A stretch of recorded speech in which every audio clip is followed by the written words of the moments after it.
This podcast is a proud member of Pod Nation Media Network.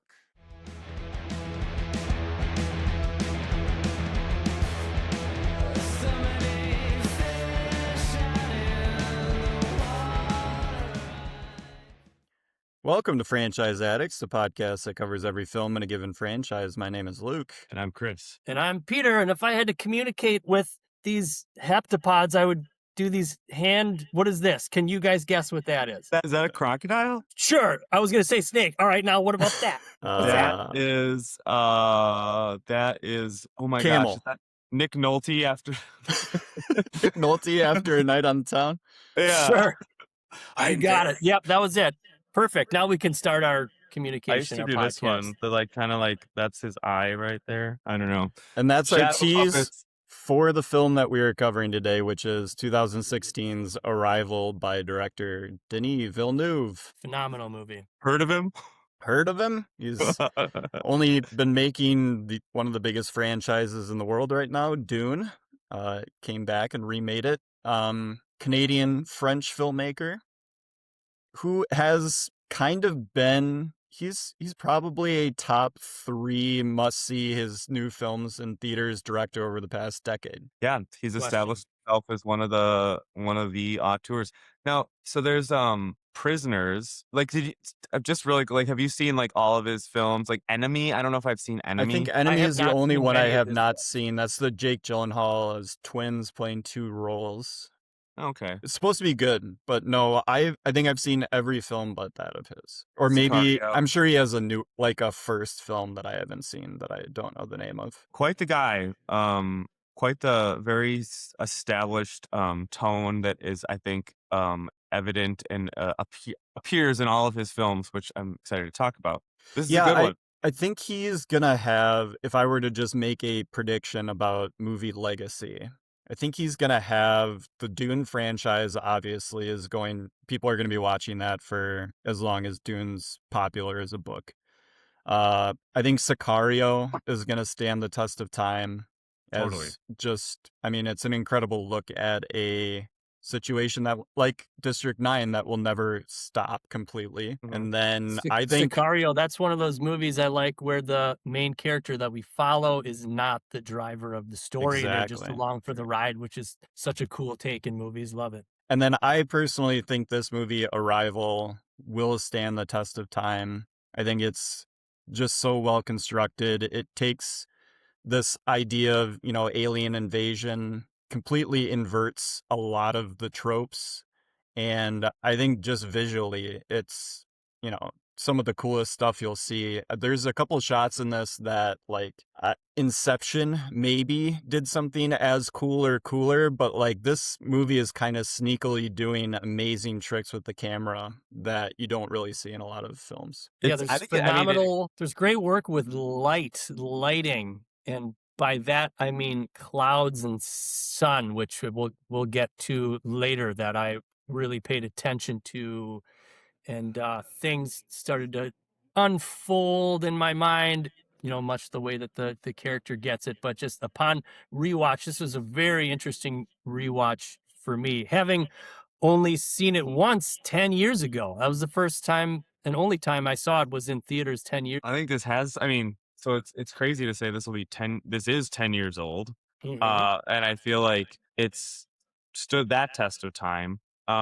I had seen this on streaming or something. It was a weird time in my life when this came out. I saw it at home, but I feel like I didn't remember what happened at the very end. I remembered little bits and pieces of almost everything. I even remember the scene where the aliens are talking to her and there is subtitles. So that's very close to the end. But I did not remember the actual twist. So this was, yes. I don't know. What an incredible rewatch experience. I wish I would have had that. It was the best. It was incredible. And in some ways it was almost like an initial watching, since I truly did not know where it was going. It was one of the best viewing experiences, honestly, that I've had in a while. This movie, it's great. This movie does reward rewatching. We won't get into the full spoiler of it quite yet, but it is a movie that is almost systematically set up to immediately go rewatch and then revisit again and again, and you can find new stuff. So I saw this movie twice in theaters.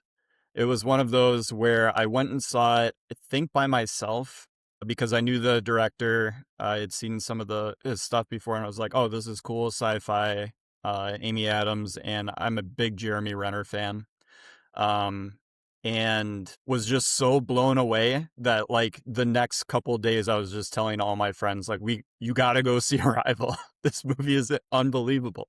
And I think I've seen it about 4 times since, so probably 6-7 times in total. Yeah, that's very interesting that you don't remember the twist at the end, which would make an interesting rewatch. And because I did remember the twist, it made, I think, my rewatch even more interesting, paying attention to the performances of the actors and where the characters' mindsets were. And I was really picking apart the movie, trying to figure things out as I went along because I knew the twist. And just discussing it with my wife, we watched it 10 years ago, and we have not watched it since. But like I mentioned, that we're going to cover this movie, and she's watching a little bit, and we never talk about this movie, but yet still my wife remembers the twist. This movie made an impact on us, even though it's a movie that we have not revisited or rewatched and talked about hardly ever. But twist is so memorable that we'll never forget it.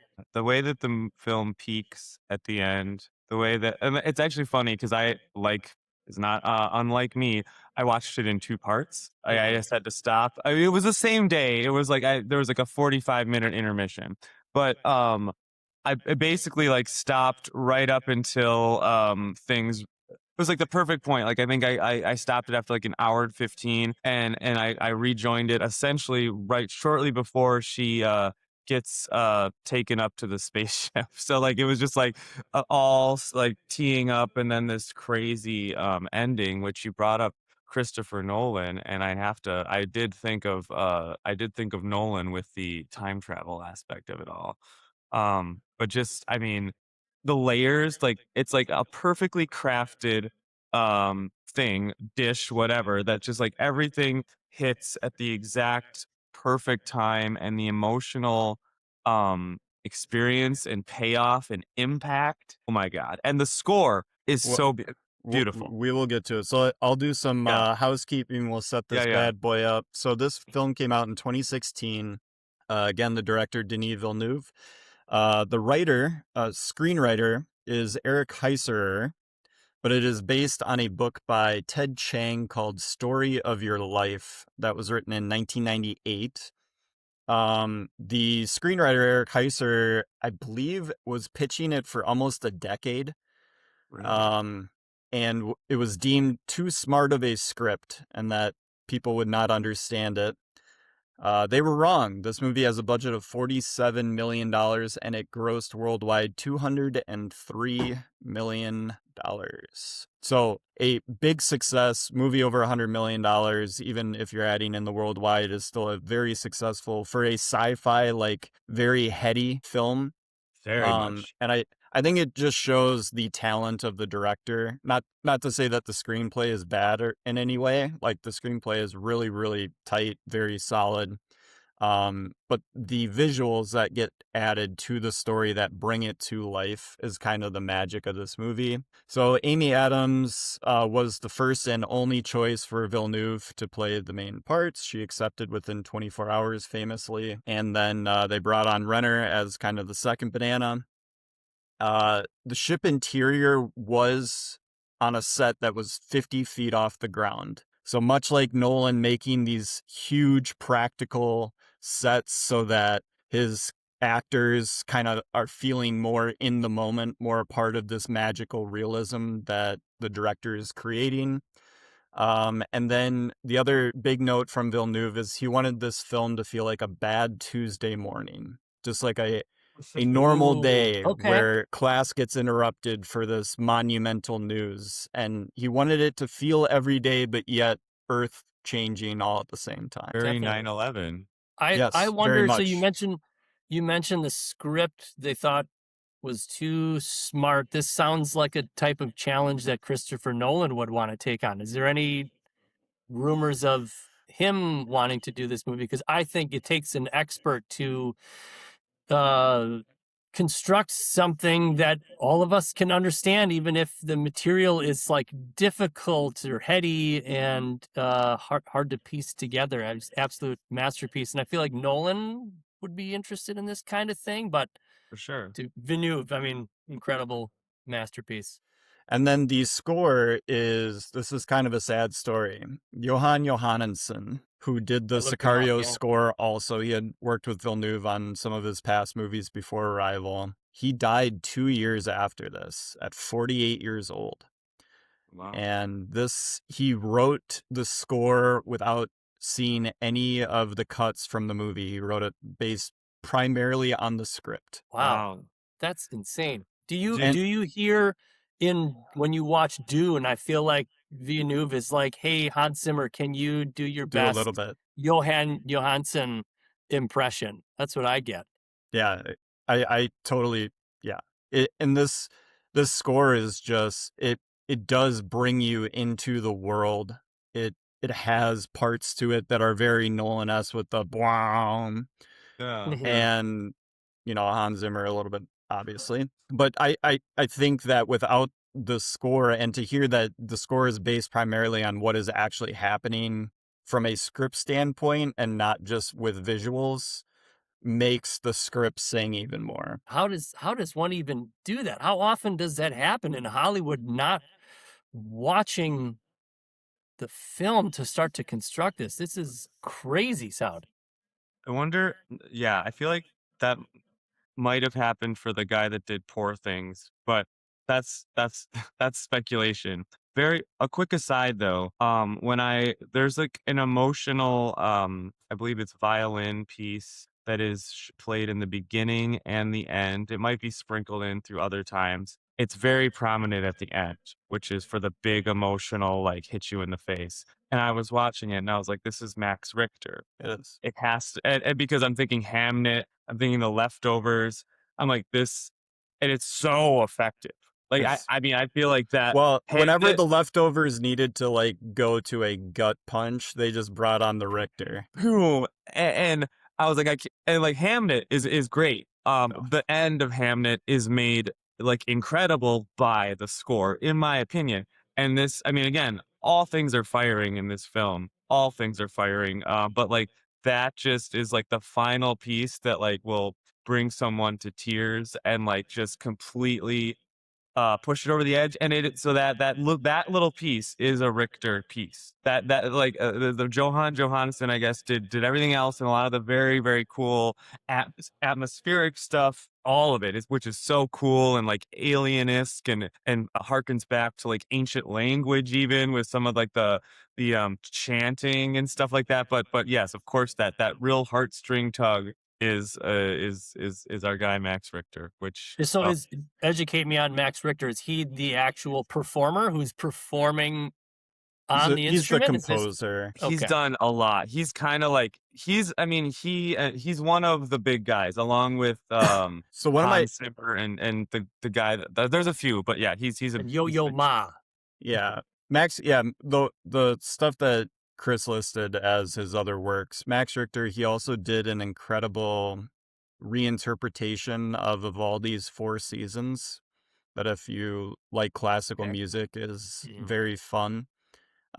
Just kind of his interpretation of what that would sound with a little bit more modern classical styling. I do love it when you can make a violin wail or cry. It's when you can anthropomorphize an instrument. I mean, I always like it when a guitar solo sounds like someone singing, or a violin. You can really make a wailing sound. You can capture a sad, crying emotion. It looks like he's also been just all over the place too. Like he did the score for, it's like they're not all hits.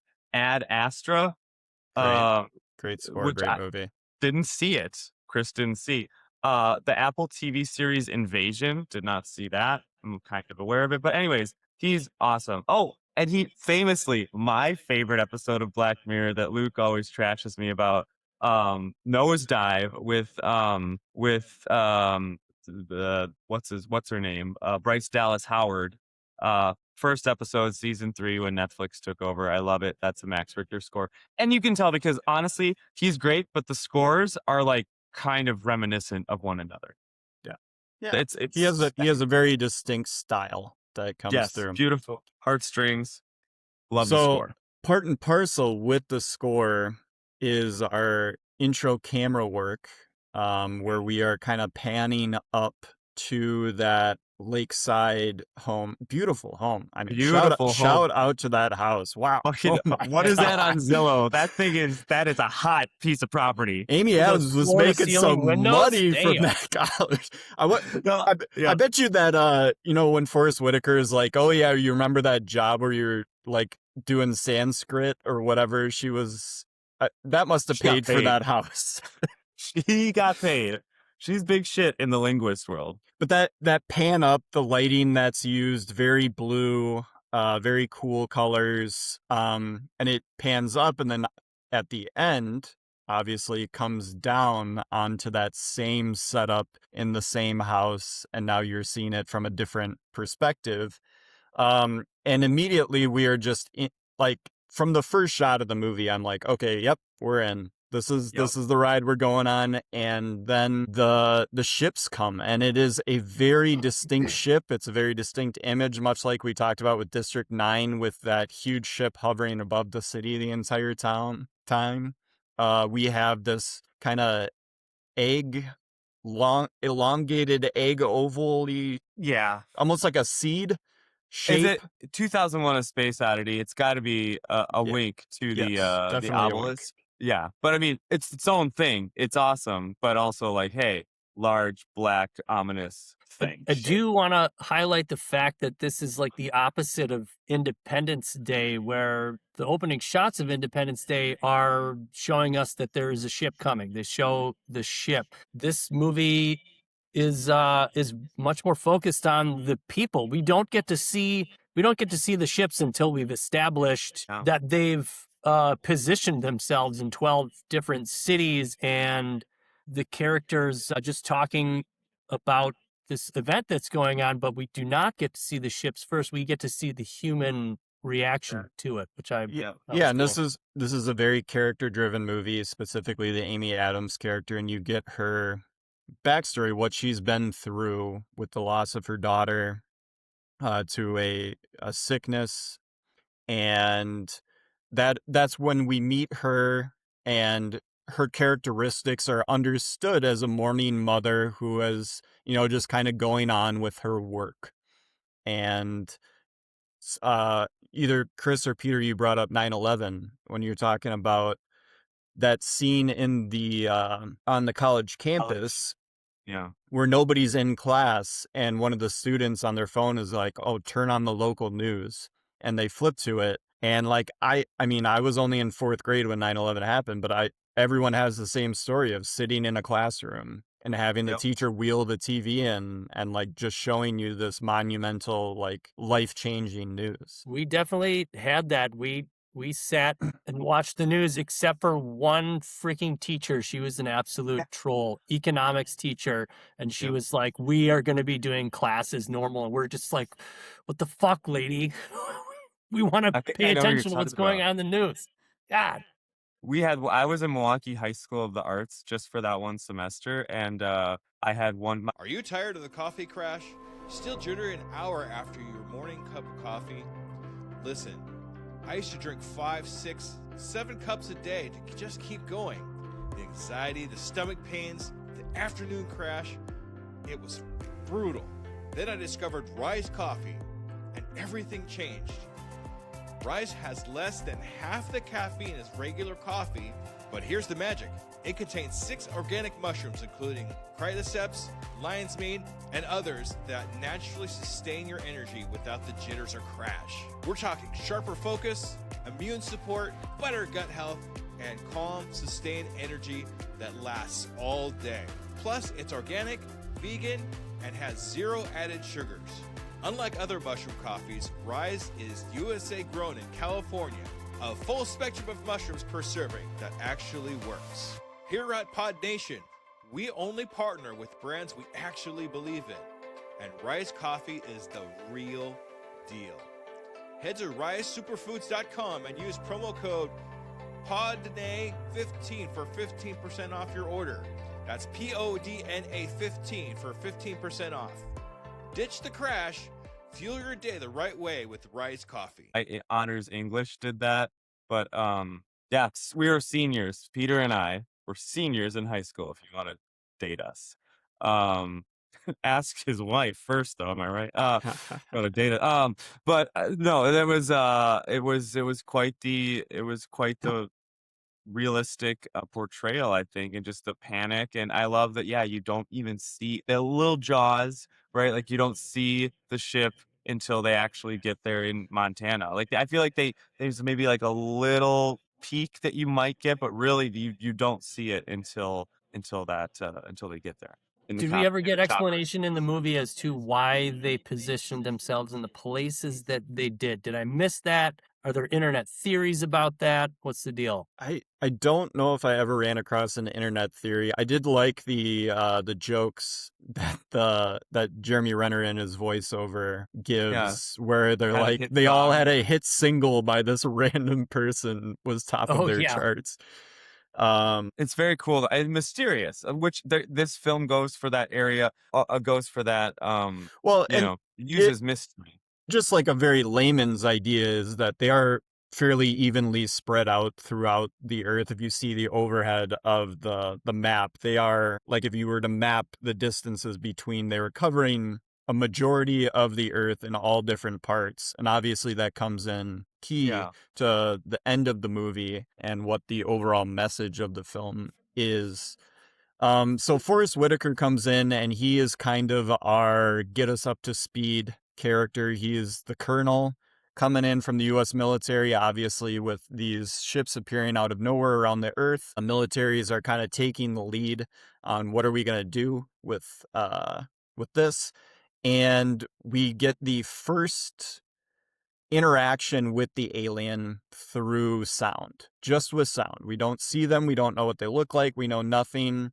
We just have Forrest Whitaker dropping a recording thing down, pressing play, and Amy Adams' reaction to, and our reaction to what we are hearing. Do we really quickly, what do we think about Forrest Whitaker's accent? That's not his real voice. Oh, it can't be. Is it like, is he Boston? He's doing like an East Coast. Maybe he's Baltimorean. I don't know. Yeah. I mean, it's fine. I did just it took me out just for a second to be like, what is that? What was that? Why'd you say that one word that way? Yeah, it was just interesting. I mean, his character ultimately, like you said, Luke, is just it's sometimes an exposition machine. It just has to get them to where they need to go. He does a fine job, but also, maybe because he didn't have that much to do, he's like, I'm doing a Boston accent. Mm-hmm. Yeah, he isn't given a lot to do. He gets to raise his voice a couple of times, but I always find Forrest Whitaker endlessly fascinating to just watch perform. And I think one of the reasons is his wonky eye. And you're just always like, what is he squinting at? What are you looking at, Forrest? He's squirrel chasing a little bit. One of them is. But then he just does that deadpan look whenever he's talking to a character, and he just does that Forrest Whitaker and it just very, very good stuff. He's good great. As Saw Gerrera in Rogue One. Lies, deception. He's good. He's good as a kooky guy in that one. He's huffing that what was it? I think he has the ability to be authoritative, but also have a tough heart. There's heart behind him, but he's all, I don't know. He's well cast. I mean, again, it is not the biggest role, but well done. We've talked about this in other films, specifically Spielberg films, in that we are right into the thrust of what this movie is and is going to be about. In the first 15 minutes, we get, a little bit of the character set up with Amy Adams. And within 10 minutes, the aliens have arrived. She is contacted by the government. She goes back to her house after doing kind of the translation trick for all those, people out there that know all these different languages by asking to the next guy they were going to go to define what war is in ancient Sanskrit or whatever.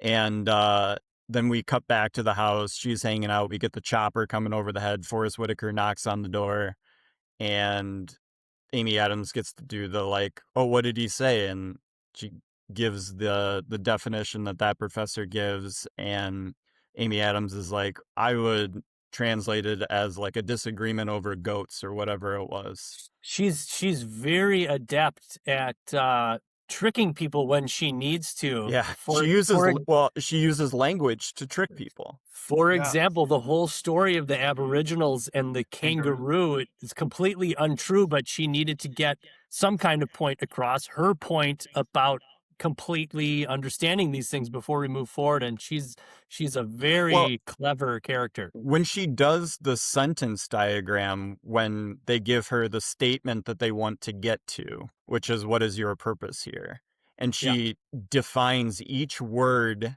and its meaning within language and how you have to get to that. Like, it's one thing to say the words, it's another thing to get the person to understand why you're using each one of those words. And we do that instinctively because we live in this language. A lot of, that the thing that Jeremy Renner asks her when he's like, I forget the term. Now, I should have remembered what that term was, but the term of when you start thinking in another language and it starts to change who you are. How you think. Yeah. Completely. Because that's some of the things we don't realize in a, global world and all that sort of stuff, is that the language that you know and are a part of is defining you as a person. Well, Chris, you and I took German, and there's parts where the verb goes at the end, right? Yeah. I took German too. There you go. Ja. Das ist gut, ja. Das ist gut. Toll. Sehr gut. I didn't Haben Sie ein remember a lot. Luftkissenboot? Ich habe ein Luftkissenboot. That's a hovercraft. I love it. But do either of you speak other languages at this point? Fluently? I don't either. But I think it is really interesting, though, just that theory and the idea of our language being so instrumental. I mean, the cornerstone of humanity, right? They bring that up on the chopper. Sorry, Predator. But like just being like, it is the cornerstone of humanity is language. And then he says, no, it's science.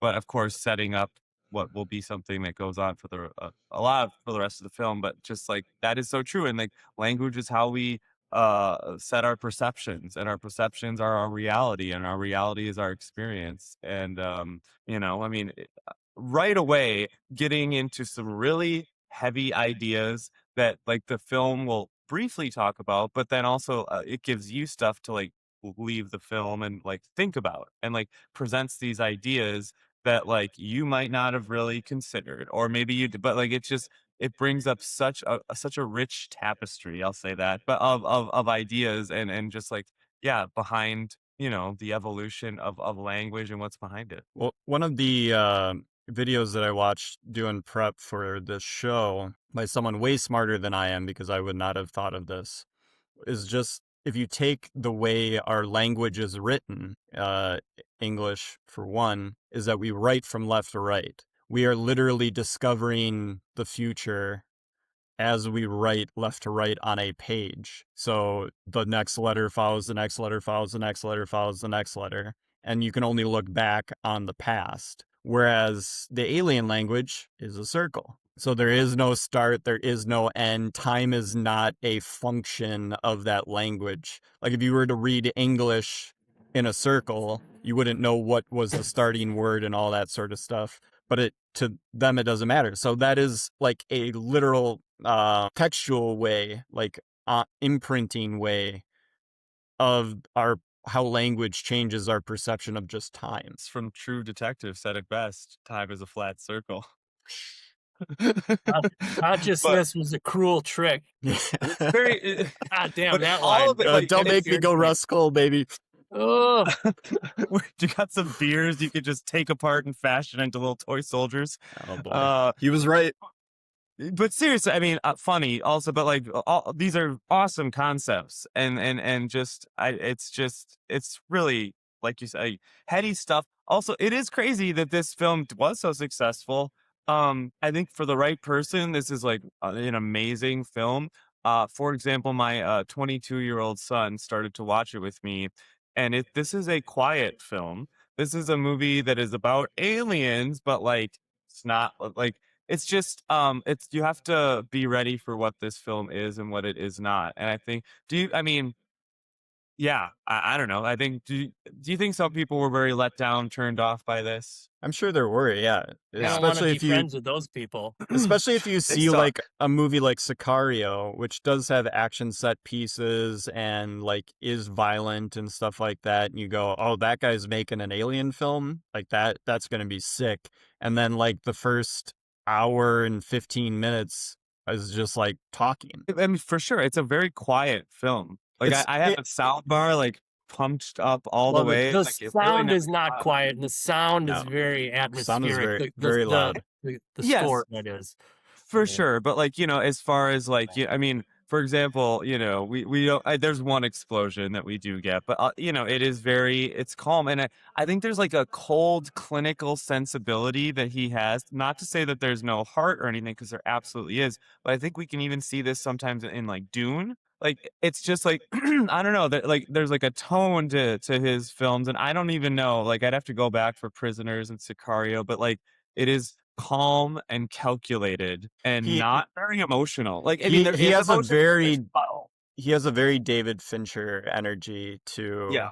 Like he is almost like he's revealing what is on screen to you, the viewer, in as unbiased of a way as possible, and just kind of letting it flow over you, like this incredible situation that's occurring. And I did want to make another comparison to Nolan again in just this scene where you are Amy Adams and Jeremy Renner are being brought up to the ship, and they don't know how you get on the ship or what is going on, and they go up the kind of forklift ramp thingy, and scissors lift. That would be my job. I would operate the scissors lift. That'd be my job in the movie. And then they do the gravity inversion where you have to essentially jump up and then you land sideways. Yeah. And that whole camera trick, much like Nolan and Inception with the rotating hotel. Yep. Now Nolan adds, a fight sequence to that to enhance it, because that's the type of film that he's making. Villeneuve, like, that happens and it's very quiet, and they end up just walking down the hall, and then you get the visual of, the big screen, literally a movie theater that these characters walk into and start interacting with. So Villeneuve is using visual to kind of bring you the wonder, whereas Nolan is going to bring you action to enhance kind of what he's doing all around it. Yeah, I do want to piggyback on, like, some of these scenes are just very calculated and emotionless, and it reminds me of many of the characters in Dune. Well, the good guys, the Harkonnens, are interesting. Wish there was more Harkonnens in Villeneuve's Dune. You got to read it, man. I have read more behind the scenes on the Harkonnens. Dude, the Harkonnens are so interesting. But I always pronounced it Harkonnens in my head. Yeah, Harkonnens, whatever. But the main characters, the House Atreides, like, they're not very interesting, and they are cold and calculated and extremely thoughtful. All the scenes, Villeneuve nails that. All the scenes shot on Atreides look like Arrival. Yeah. Cloudy and wet and blue, almost like Seattle. Did you? And Amy Adams has this, like, for a lot of it, has almost this, like, I don't want to say it's lifelessness, but it's like a blank. But it makes sense. She's supposed to have this tragic passing of, like, the person she loved the most in her life, and you're like, yeah, she would just kind of just be like, well, I'm doing my job, but this sucks. Yeah. And I mean, spoiler alert, she's like seeing all over at all times, maybe. Here's my question about this. When all these shots of cloudy days and her depressed, I don't think she has had her Dr. Manhattan omniscient unlocking yet. I think that she's just a depressed alcoholic. I really think that that's it. That's how. Did you guys also hear that Jeremy Renner mentions that she has a bottle that she's been hiding, and she's got the shakes, and there's glasses of wine out in all of the scenes with clouds. I think that she is in a bad depression before all of this, and the use of clouds and the use of dull colors is her depression. And then when they show shots of her daughter, which happens in the future, there is more light. There's a little more sun. When we first see the ships, there's a little more sunlight. When her awakening happens, there's more sunlight. I think that the shots earlier in the movie, she's just a depressed person. And I'm only it. talking. I completely love that idea and that read on it. As I'm speaking, I'm trying to like not do it within the context of the full movie. Okay. Because All obviously, as the screenplay linearly is working, we are thinking she is depressed because she's lost her daughter and all that sort of stuff. Obviously, your reading is the correct one, where this is a person with problems currently that is starting to figure out how to resolve those. Yeah. So that she can be prepared to, you know, get married, have a kid, do all that stuff. She needs some light in her life, which is, I think, what informs her decision to go ahead with her decision to try to have a child, despite knowing the outcome. Really, really heavy stuff. I think maybe alcoholism, maybe just flat depression, maybe like married to her work, and her work isn't bringing her the most amount of joy because she's doing like governor, contracts with the military, and people are like getting blown up as a result of that. I can see, because she mentions that to the Forrest Whitaker character, like, those people that you blew up after I did that translation. You made quick work of the insurgents. So you can definitely see someone falling into a depression because their work that they cherish is being used for these ill ends, and just kind of being like, I work at this. I mean, is that university in Montana, do we think? It's probably, I mean, it's in the Pacific Northwest somewhere, but I would guess, in the area. Because the ship is in Montana. Which so maybe the ship was in Montana to possibly attract from either the West Coast or the East Coast as equally as possible, to get as many experts closest to it as possible. I don't know. I think Denis Villeneuve was like, between Chicago and Milwaukee. What is the biggest open space in America that I can go to? And they're like, have you been to Montana? Film at Montana. Our alien pilots aren't very good. They need a lot of space. They don't want to crash into the trees. Yep. Or I love that one of them water. One of the ships, right? At least that's so cool. Was that the one that was out by China? Right? Very Project Hail Mary on the boat that they're kind of using to stay away. I'm gonna see that one day. I can't wait. Dude. I know. You want to talk about if we did this type of franchise 2 years from now, Project Hail Mary would have been definitely on the list. Very good movie. It is probably my favorite science fiction movie, non-Dune related, since this movie Arrival. That's hard. What are your quick aside, Luke? What are your thoughts on Messiah coming up? I am not jazzed about it. I listened to it on audiobook. Need to give it another shot, but I did not like it when I listened to it on audiobook. So Dune Messiah is my favorite book of the Dune series. Okay, maybe I should actually read it instead of audiobooking. I just think so it's significantly shorter than the first Dune book and tells a more straightforward story. But I think the ideas that are kind of touched on in the first Dune book are just so focused and so interesting, at least to me, like what happens when a religion goes too far and you have this messianic figure that is kind of turned into an emperor, very much Roman Empire related and all that sort of stuff. And then to have the rejection by the messianic figure of that idea, and what essentially Jesus needs to do to fix his movement that has gotten out of his control is essentially what Messiah is about. Right. I'm concerned that the movie won't be able to capture a lot of those ideas correctly, because it's a big swing. Like Messiah is so much headier than like the story that they tell off the first book. I think Villeneuve can do it though. If anyone Yeah, can. if anyone can do it, he can do it. And the first two movies are great. The first one I think is like, if I were to like rate it, I would be like an 7, 8 for the first movie, and then the second movie is just significantly better in my opinion. It has more to work with, but I rewatched it within the last month, and I was like, oh yes, this movie is amazing. They showed like the first 17 minutes of it at CinemaCon, like the new Dune movie, and it got rave. People said it was amazing. So looking forward to it. December of this year. Being released at the same time as Avengers Doomsday. Yeah, which one's going to do better, do you think? Dune. Dune's going to I feel like this, I mean, I know we're getting off topic here, but I think that we're going to see that these Marvel movies, I mean, it'll still make millions and millions of dollars, but also there's a thing with IMAX, like Dune has the rights to all the IMAX screens that week. And so, or something of that nature. So, and like Marvel has like made a new type of viewing experience that's like supposed to compete with IMAX. I don't know. Clearly I'm just having the bullet points here, like the clickbait articles, but I think it'll be very interesting, and I will definitely see Dune.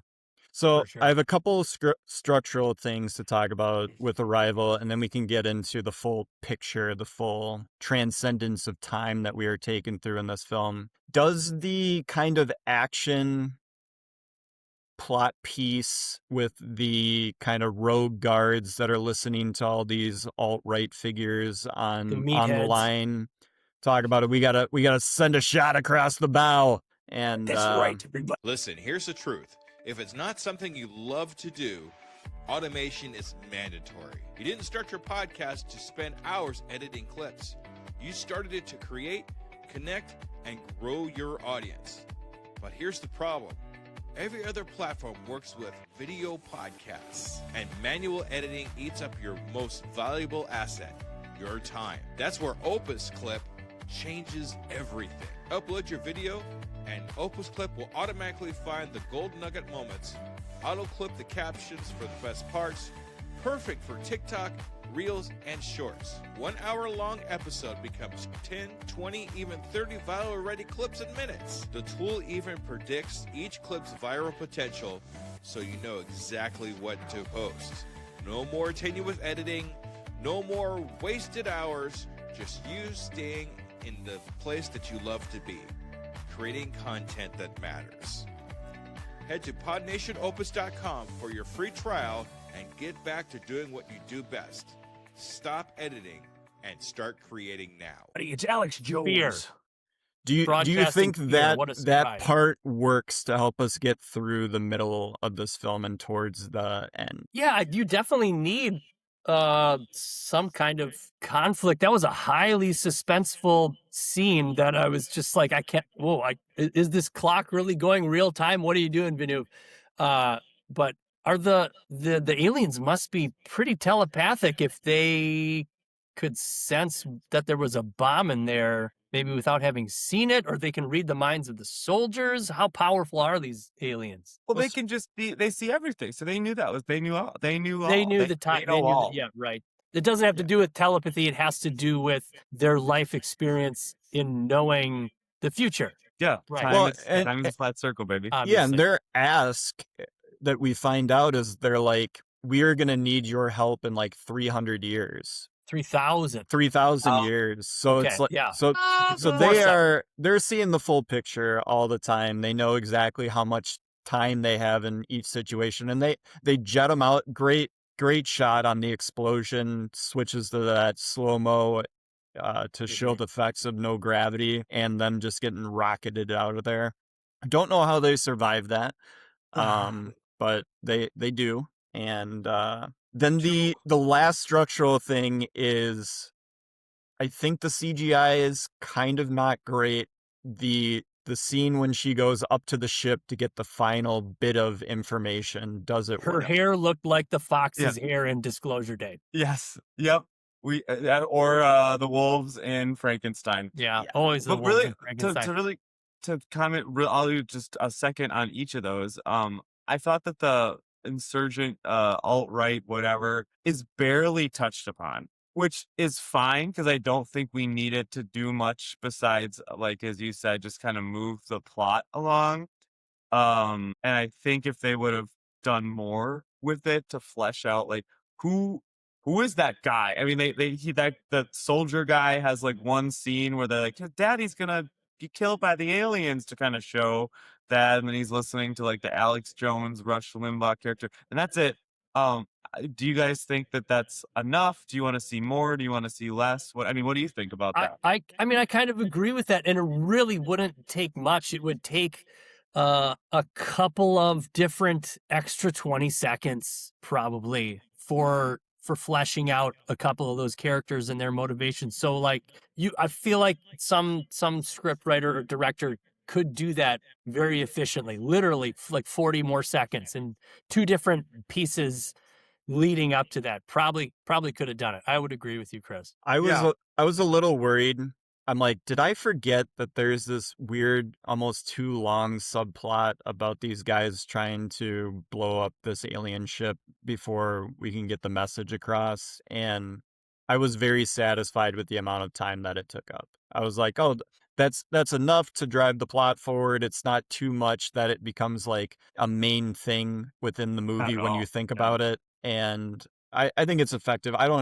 Maybe 40 seconds if you want to draw it out just a little bit more and add a little bit more context to it. But I think they did a pretty efficient job of getting that across. And the film does have the theme of mystery. I mean, so much of it is like, talking about the old Nolan references, like The Prestige or Inception, as far as like it's playing a trick.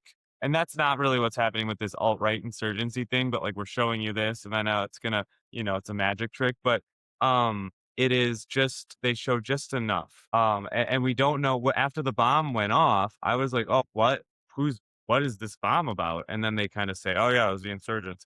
And again, it's fine. It does what it needs to do. And you do have that, like, oh my, like the absolute, I don't know, be like being baffled as like, well, why is there a bomb ticking down? What's happening here? So that's kind of that elicits some anxiety, right? And so we get to probably the most Nolan part, which is the end of the film, where we are cutting back and forth between a scene and a kind of dinner get together, like event, kind of red carpet type event. Maybe it was a luncheon. I hate the word luncheon. So we're going to call it a luncheon. I mean, she was dressed pretty fancy for a luncheon. No, it was a big ball. It was a big celebration of like overcoming this mystery. And like her book that had been released and all that. So we're getting the time dilation. We're getting the back and forth between the future and the past, and characters in the future using their conversation to impact the past. The Chinese liberation leader is giving her the words to say to him to convince him to stand down, which are the last words of his wife as she was dying to him, which we never do here. Do you know what it is? What is it? It's war.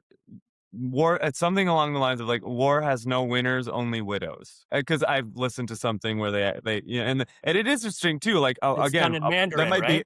be it's just it's in it, but and just adding to the mystery too, right? Because like he like whispers it to her, or we don't know, or whatever. It's just, it adds to the mystique of everything. But yeah, so was he awakened like Amy Adams was? Does he have the same level of consciousness as her? What if they all learn the language? Because she wrote the book. Yeah, she wrote the book. So I mean, I think it is spreading.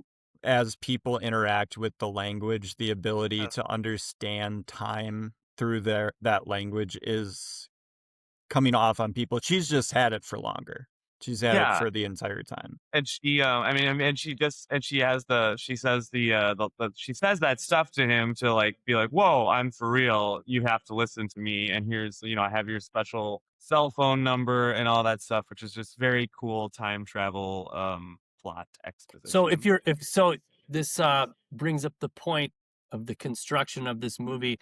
More people are becoming aware because they're learning the language. It's exactly the journey that we, the audience member, is on. We get snippets of different points in this woman's life and we don't understand it yet. We will understand it by the end because we are starting to understand the language. And then that goes exactly with rewatching the movie. You have a better understanding because you're familiar with the time manipulation and the alien language. It's So he walks you right through it exactly the way he should. let's talk about the end of the film, the full reveal, what is actually going on. So Amy Adams' daughter obviously is her future daughter. With Who is the this girl? with the Jeremy Renner character, and then we get the appreciation that the person that we saw at the start of this movie, Amy Adams, has not had her daughter yet. Like has all that in front of her. They have the line of dialogue between her and Renner, like if you could see the future, would you change anything? Or if you could redo the past, would you change anything? And she says no, ultimately. And then we understand why Jeremy Renner's character left, why he is not around with the daughter, why they are separated, and it is because Amy Adams tells him what is going to happen. So does he never learn the language? Because if he had the same time stuff that was going on with Amy Adams, he also would be able to see what was going to happen with their daughter. I don't think think he that- gets the same awakening. I think that's it. I think this might be a plot hole. I mean, like, I love this film, right? But like, first of all, too, like, obviously, like the Jeremy Renner leaving her and the daughter, or like splitting up. That's a traumatic event. That's hard for her. That's hard for the daughter. If Amy Adams has this omniscient presence and knows what's going to happen, wouldn't she be like, I'm not going to tell him that? Yeah, this Well, is like a like- huge ethical question. Yeah. Well, because, yeah, Well, I mean, like, maybe it's not a plot hole so much as like she just felt like that always was going to happen, so it has to happen, and it is Sure. going to lead to him, running away and resenting her for making that decision that he had asked her, like, if you could see what was going to happen, like, would you still do it? And I think that we've talked about this, the hero's journey of people being chosen ones, and I think maybe he just is not awakened to the timeline yet, like Amy Adams. Amy Adams is our chosen one. Luke Skywalker, Emily Blunt from Disclosure Day. I think that there's levels to your power, and she's the first one to unlock it. So she must be the most aware, most powerful. That's my read on it. you can read this through like a biblical interpretation too, if we want to talk that way, which I don't think we do. But right, like you could, like the chosen one, right? Yeah. Mhm. Yeah. She- Yep. Okay. Moving well, on. she is she has almost godlike powers in that she can see all time. And it's And not then, yeah. fully fleshed out, like what the full like ability to know the future, know the past, all that sort of stuff. It is kept vague enough that there aren't like severe plot holes, and like that doesn't make sense with how this was depicted in the film, because you can just be like, well, she was only seeing snippets of things, and people only see snippets of things that they want to see and like need to see and stuff like that. What do you think her classes were like in the future with her college students? She's like, "Hey, don't sleep with that guy. He's got an STD. You're gonna regret it." Or By the even way, more okay, simply, dude. like, oh God, I gotta go do this lecture, and this one fucking sucks at the end. Yeah, like the people do kids not fall dig this one, but 8 a.m. I gotta do it this way. Don't you marry that guy. Don't go to beauty school, Tara. It's not going to work out Won't well drop for out. you. Stay in So school.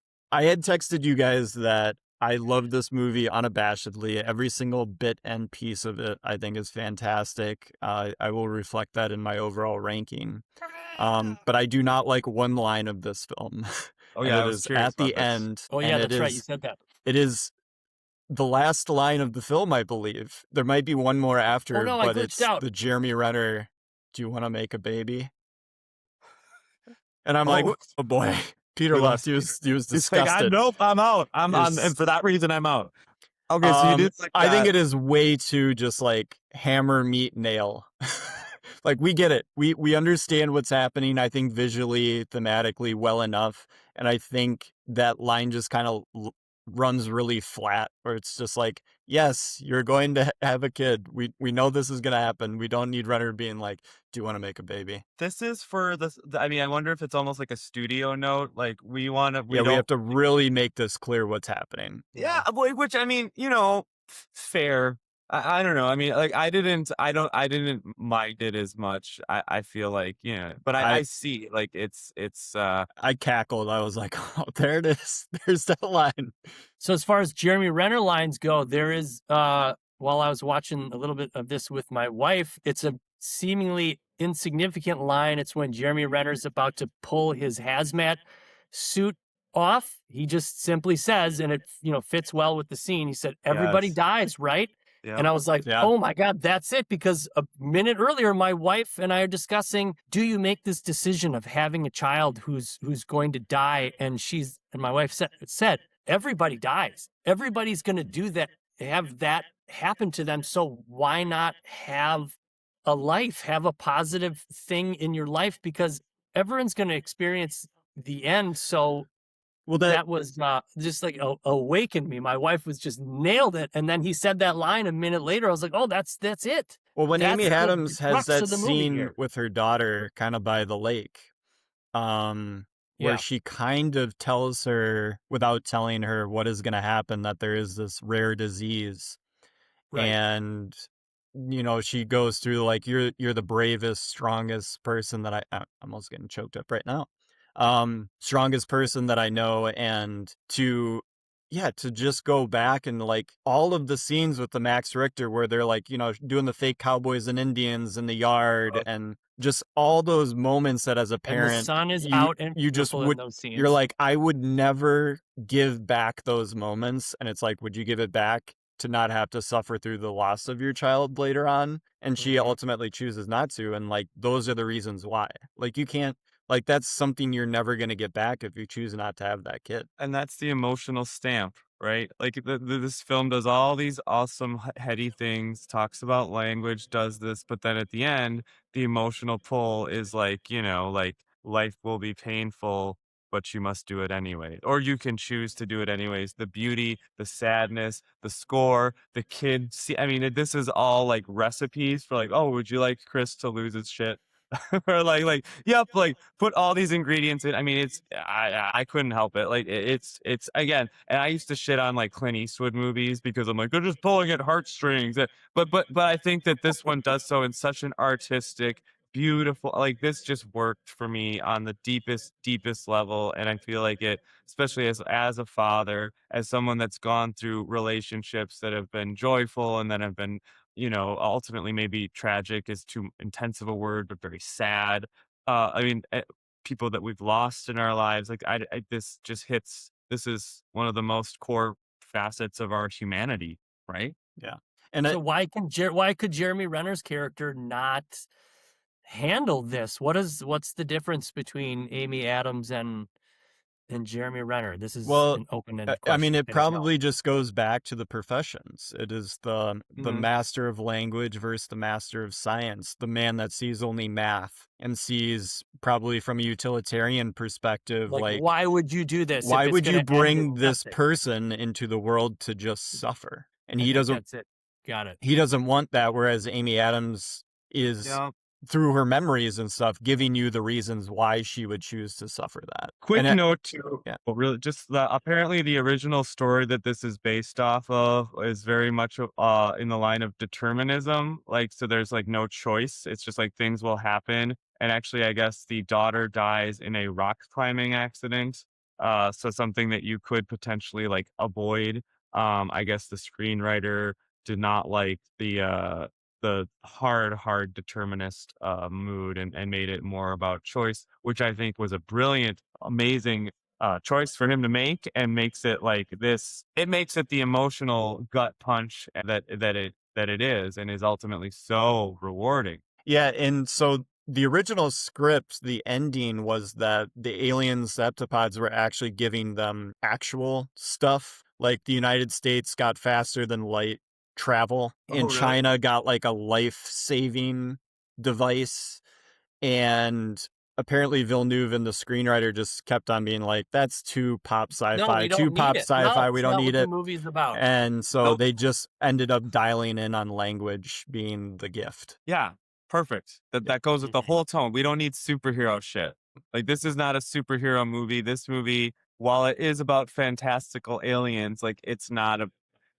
It's like sci-fi in style and in some plot, but it is really not. It's a movie about humanity, which It's a movie about being a mom. And, Yeah. Being a and mom. awakening yourself to a higher consciousness. It reminds me of, there's an old Carl Sagan video where he's trying to describe two-dimensional things and three-dimensional things and eventually to four-dimensional things. Let's imagine you are a flatlander man living in two dimensions. There is backwards, and there is forwards, and there is left and right. You don't know that there is an up or a down. And in comes an apple that is coming from above that the two-dimensional people never see, and it appears out of nowhere and comes through as a shape of an apple in segments and then disappears. The two-dimensional person does not understand what happened. So it's like that, and then he brings up a fourth dimensional tesseract and he tries to describe it, and he shows you a cube that is within a cube and it's in three dimension. He's like, this is not it. This is just a shadow of it. This is our best shot at describing a four-dimensional object, but we're holding it here. It's in 3D. This is the shadow of the fourth dimension. And these are the kinds of things that I think about, and these are the things that this kind of movie brings to my attention, and therefore I love thinking of a higher consciousness. This nails it. Love it. Things a film can do make you think and elicit emotion. It's true. In my And opinion. This is Crush full it. of them. All right, let's get to our favorite scenes from 2016's Arrival. Chris, kick us off. Your favorite scene Okay. from Arrival. So this is tough. Like, part of me wanted to say when she's explaining the sentence, because that's really great. But I have to be true to, I guess, what really, really blew the doors off for me, and it is like the very end.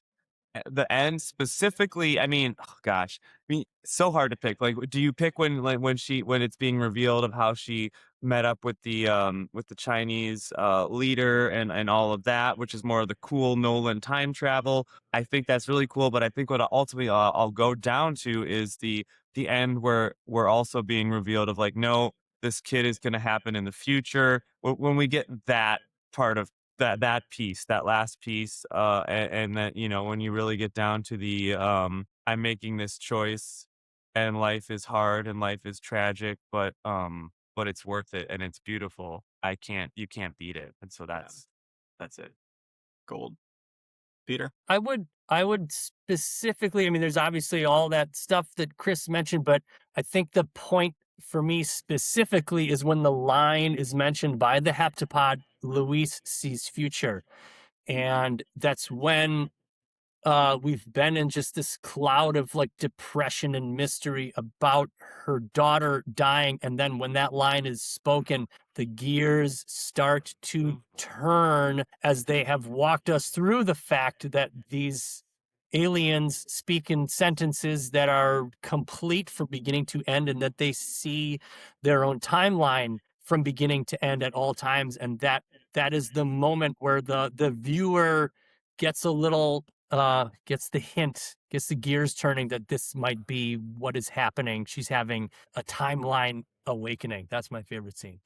I'm gonna go with the them boarding the ship for the first time and them walking up to the screen, basically. From a cool. visual standpoint, something I've never seen before in a movie. I mean, a lasting image that I will keep forever. Beautiful cinematography. Famous performance or favorite performance of the film. I mean, is there any discussion, much like our Emily Blunt discussion in Disclosure Day? I think we got to go with Amy Adams, no question. Yeah, she's the star. Well, but here, Luke, I mean, but Luke, you were mentioned before, you're a huge Jeremy Renner fan. And I think that the world, and I'm just hypothesizing, I think we have a lot of people that are like, Jeremy Renner, yeah, he's cool, he's fine. But like, you love Jeremy Renner. And so I ask, to maybe speak on his performance here, maybe speak on your overall love of that actor. Elaborate.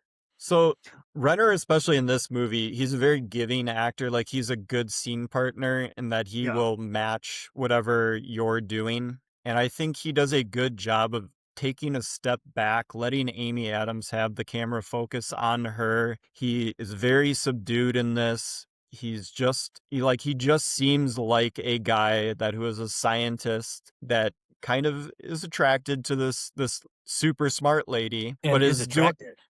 is doing his own stuff, and he can do that. He can bring like to life Hawkeye, which is like a superhero in the Marvel world that like shouldn't be that cool, and he is very, very cool in that role. Also gives it a ton of emotional pathos.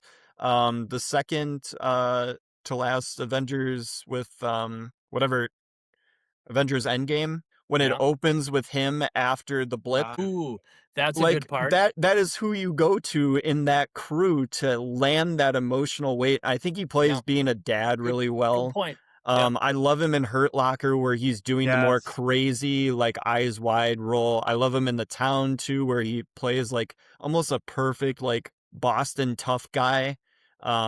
He's got so much range. He's got so much ability to work with whoever else he's in scenes with. He's one of the best performers we have. I love that take. And I love the emphasis on the subtlety of his performances quite often, which I think is very important. And he's not necessarily typically going to go over the top with the subtleness in which he approaches roles, and then also his ability to work with others and let them shine and just like take the space. And like, I think that is very well said. I love his line in The Town where Ben Affleck comes in and he's like, hey, we got to go beat some dudes up and you can't ask me why. And Jeremy Renner just goes, whose car are we taking? He's constantly been this guy that's been like the runner up to be like, is he an action star? And like the answer is like not all the way, but like, right, like Mission Impossible, right? Yeah. They tried to ease him into taking over for Cruise, and Cruise just was like not having it. Yep. It's me. I'm staying forever.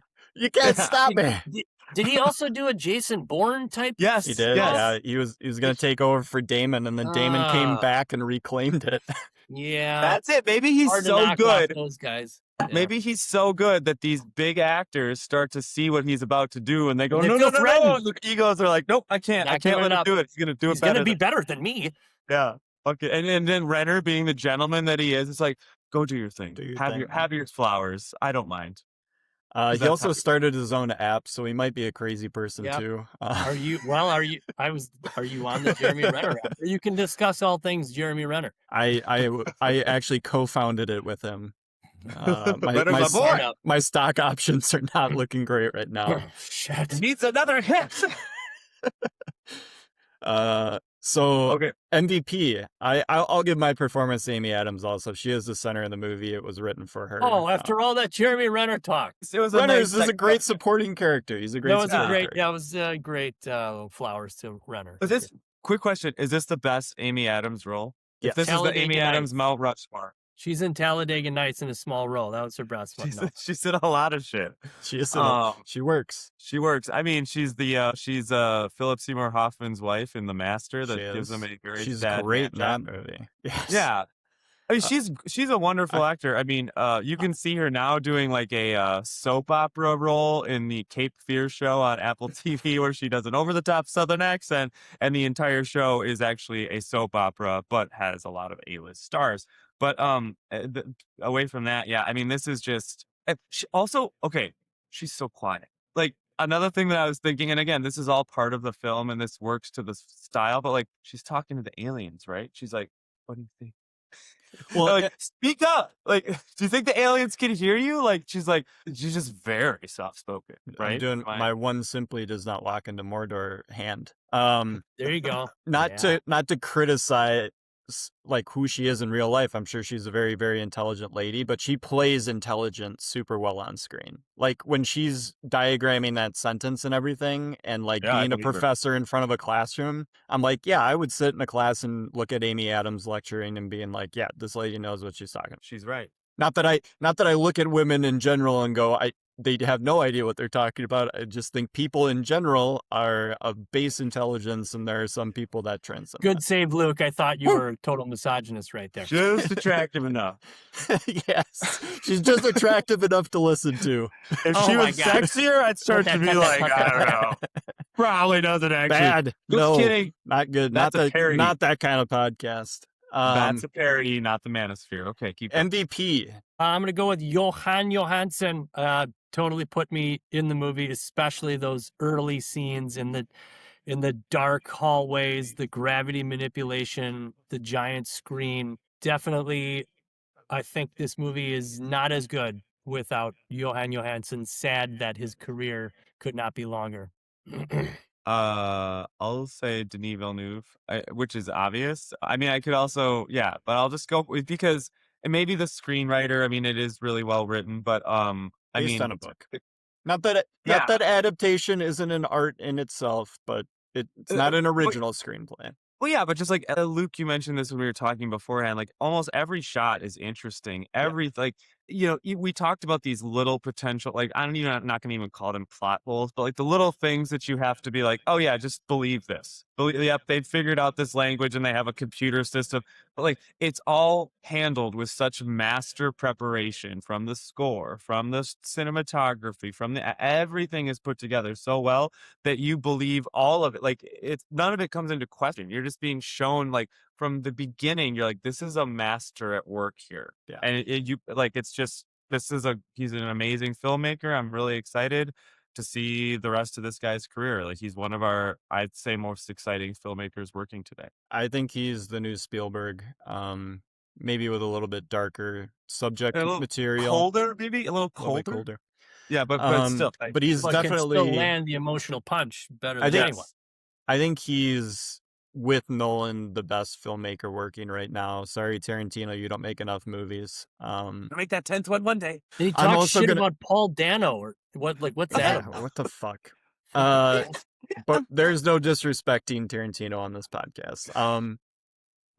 I am also going to go with Denis Villeneuve. If you watch the movie a number of times, like I have, and also nerd out with all the people theories and stuff that go on around this film, there are movements of the camera that are matched with how the circular time dilation of the movie is occurring. There are scenes where you're cutting back to an Amy Adams, you think, memory. And then if you look forward near the end of the film where there's a continuation, like she is literally like walking in a circle almost the entire movie. And so if you literally just watch the end of the movie and then immediately start it over, you're going to see that the camera pans up and the camera then pans down at the end. So like you're literally, the movie, you could, like Memento, you could watch it backwards and forwards and just back and forth. It's so good. Guy's a genius. So good. I wonder what Christopher Nolan thought about this film. Right. It seems right up his alley of like, there's a trick that's happening, but he, like, upon rewatch, you are in on the trick and you just didn't know it. I will say that a lot of the scenes by the lake with the daughter and stuff like that is very Terrence Malick too. Yeah. And I am a huge Malick stan. I think Malick is literally the best director alive right now. I think he's the best creator of images in film history. Maybe Kubrick. I would probably say Kubrick from a historical sense but I think Terrence Malick is the best. Now, people really, really do not like Terrence Malick. It is very much you are either all in or all out. And so yeah, I just wanted to shout out Terry, my guy. We should cover one of those films, because feel free to make fun of me. What are movies that Terrence Malick has made? Did he do The Thin Red Line? He did. Okay, came out same year as Saving Private Ryan. Did not do as well as but it is it's a different movie. It's not better in any way. It's just so different. It's a different movie. Yeah, but equally as good in my opinion. Tree of Life is his masterpiece. He did a Pocahontas one called what's it called? New World. The New World, with Colin Farrell. Which the first I love that one. That movie is unbelievably beautiful. Like it's so good.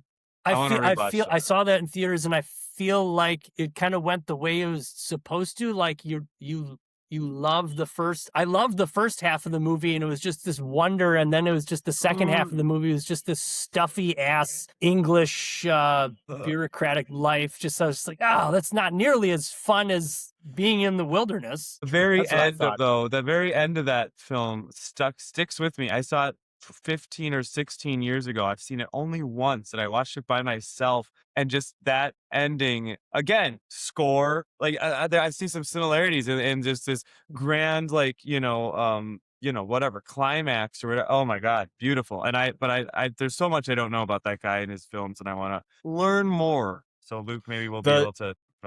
The Tree of Life is literally the best movie about if you have any conflict, whether it's good or bad with your parents. Like, it is the best movie for a kid to watch to understand their parents better. I've seen it. It's transcendent. It Also, is truly a transcendent stuff. experience. It goes from like dinosaurs to like Brad Pitt. It's telling a full story, baby. Sean Penn is just wandering around in a desert. It's amazing. I saw it when it came out briefly, and I was not prepared for it. You've seen a skyscraper from, helicopter cameras and people walking alongside them, but have you ever seen it with the angle like this? Have you ever seen the Statue of Liberty, but upside down? Have you ever listened to sparse dialogue while the camera is literally on the toe of the person in front of them, pointing up towards the sky? Have you ever been watching a film where the camera is like, okay, here's our main character. Wait, there's something going on in the tree over here. I guess I got to watch it. Sounds interesting. Experimental film. A lot of the behind the scenes on that too, and how they shot it and lit it with all natural light, and literally had a set that they could rotate so that it would be consistent with the lighting in the house. It just, from a technical standpoint, he's the best to ever do it, besides maybe Stanley Kubrick. Love it. All right, our ratings out of 10 for Arrival. I'll get us kicked off here because I'm going big. Sure. This is one of my 10 favorite movies of all time. And it is a 9.8 out of 10. Oh! It is the best movie we have ever covered on the channel. Sorry, Alien, dethroned. Arrival is, in my opinion, a little bit better than Alien. They're different movies, but the emotional impact and the visual styling of this film hits me perfectly. Yeah, man. I agree. Peter? I was... Like, this is, like, in the grand scheme of things and the type of movies that I like, this is not really my type of movie. I like adventures and like globetrotting, new areas, new set pieces, and that's not this type of movie. And I was going to give it an 8.8, and I was like, dear God, you know what? A movie that I saw 10 years ago, but that I still remembered the emotional impact that it has and what it means, and us covering it again and talking about it. This movie cannot be below the 9s. I'm giving it a 9.0. Great movie. Beautiful. I will go 9.5. It's really great. I honestly don't remember exactly what I gave the other ones, but I feel like this could be the highest rating, or if it's not, it's like right there. This, as I mentioned, like this was, as Stefan said, this has everything. But like, it really was such an amazing viewing experience. It's beautiful, it's wonderful. 9.5. I'll promote our own high praise from you guys. I love it.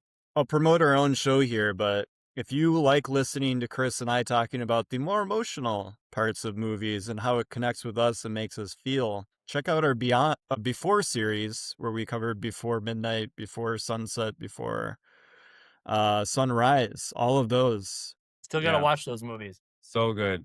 Not seen them. Watch them with your wife, and then just see how your relationship is impacted afterwards. Yeah, all right. Some of them will go really well. Yeah, some of them you'll be like, oh man, when we were dating and it was great and all that sort of stuff. Remember all the crazy fights that we had? And then midnight happens and you're like, oh shit, these are the same things we talk about. Oh no. Honesty. Honest filmmaking, really well done. So this is great. What do we got next? Boy, what do we have next? We have another have next? Create a franchise and we bounced some ideas around. We checked some different things out, but we wanted to keep giving you banger after banger, and I think we did it with this list. There's a couple of oddballs in there. Some of them are just for us. Some of them are bigger movies. Actually, probably four. Yeah, four just for us and one big movie. if I'm reading it correctly. But we are going to do an isolation series. So focusing on movies that focus on isolation with their characters, with the setting. We are kicking it off in 1982 with The Thing. One of the greatest horror sci-fi movies of all time. It is so good. I've seen it once or twice. Oh, get ready. I know. Awesome. Can't wait. Then we are moving to 2000 with a movie I saw in theaters as a 9-year-old, Castaway. Is this the first Tom Hanks movie that we are going to be doing on the pod? I believe so. Yep. Yeah. One of my 100%. favorite performers of all time, America's Dad, Tom Hanks. America's father. Can't wait. No longer the captain of that ship. Then we get a little weird. We're going to 2009, a movie that is very appreciated by the fans of it, that is underseen. That is Moon. Moon. Yeah. David Bowie's son, yes? Directed? Yeah, Duncan Jones? Sam Rockwell? Oh, yeah, we get again. I saw, again, I saw that, like, Netflix delivered that DVD to my mailbox shortly after it came out. I watched it once, and so I'm excited to rewatch. I really don't remember much. Man alone in space on a spaceship. Much like, it is a little bit Project Hail Mary-ish if the Ryan Gosling character would have lost his mind more. Speaking of Ryan Gosling, we then moved to 2011. This is the controversial pick, but we think it works within the series and is one of the reasons why Chris and I are friends to this day. That is the movie Drive. Yep. We got to get the matching scorpion jackets. Oh, dude. You got to get Peter one too. I mean, really. This is a movie I've only seen once. I don't remember a lot about it, but I remember liking it. So I'm excited for this one. Much like Terrence Malick, where you either hate this director or love this director, I love Nicholas Winding Refn. He is the director of this film, and I think, like Villeneuve, one of the greatest visual stylists working in films right now. He has a very distinct style. He has a distinct way of making films and TV shows, and people usually hate it. And so this movie is probably his most loved movie by the largest amount of people. Drive is a great action movie, very quiet in some spots, but I think it fits a man isolated within a city very well. And then we go outside the city, back to the sea for 2019's The Lighthouse. Oh, yeah. You don't like me, lobster. And another director that both Chris and I like very much. Yeah, Alex Eggers. I lagged out. What movie did you say we're doing? I lagged out. I missed it. The Lighthouse. 2019's The Lighthouse. Oh, okay, good. Haven't seen that one too. Heard good things. I wonder if Eggers is just gonna. I mean, I feel like, and he's pretty new still, but like he's doing a Tim Burton and just remaking shit. Nosferatu, Wolfman. Yeah. Werewolf. The new one's coming out. Werewolf. Yeah. So Werewolf. I'm in for it. Walk this way. He's awesome, but this is definitely a very interesting film with two very interesting performances. Yeah, I may have to kick off our one guest and have him only do one movie, because I believe The Lighthouse is one of my brother James's favorite films. I might be wrong about that, but if we can get James on the pod again, we'll see if he wants to do The Lighthouse. Looking forward to it. Hell yeah. We'll be out of isolation, talking together and talking with everybody out there. Thank you guys again. This was great. I'm so glad we were able to end this series with Arrival. Yeah, fitting. Thanks, guys. And Chris, right. make sure that Thanks you don't log off right away. See ya. Bye. Wait till it's